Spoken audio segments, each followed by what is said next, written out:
I think so. I think we Will get be unembodied spirits. I think we get a new body. I think it's going to be very different from these bodies, but in some way similar. I don't know. This corruptible body has to put on incorruption. Right. We are transformed in the twinkling of an eye. Just to Cool. Yeah, Put a tons of couple biblical scriptures. scriptures, 1 Corinthians 15, 2 Thessalonians, right? We have a bunch of places that talk about this new body. And then we saw it happen with Jesus, right? Yeah. Both when he was transfigured. So in a way, he kind of he sort of had a little peek at what he was going to become.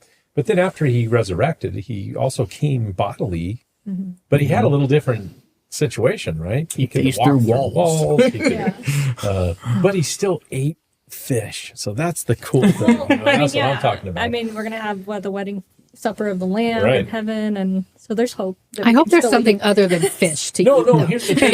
You'll finally be perfected. You'll like fish. That works too. I like that. I don't want to jump ahead too much because I know this is later on. You're going to talk about it more in depth, but just another interesting thing is studying some of the near-death experiences. Definitely, a lot of those people, their experience, they did have some form of a body. They say, you know, like so that is just Yeah. another possible evidence toward that being true.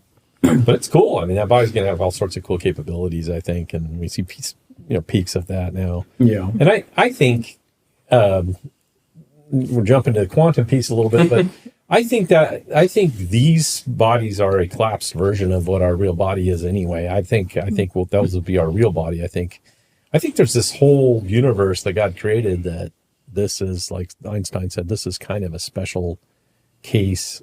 Things are slowed down. He's sort of collapsed a lot of the parameters. I think that just all goes away, and we have this unlimited existence where we can leap to somewhere. We can have a true Star Trek experience, and boom. But we see little pieces of that even in the Book of Acts, right? With Philip, he's down, with the Ethiopian, and then boom, it says in a twinkling of an eye, he's out at the coast, So we see kind of some of that stuff already happening, even just in the spirit realm, a couple thousand years ago.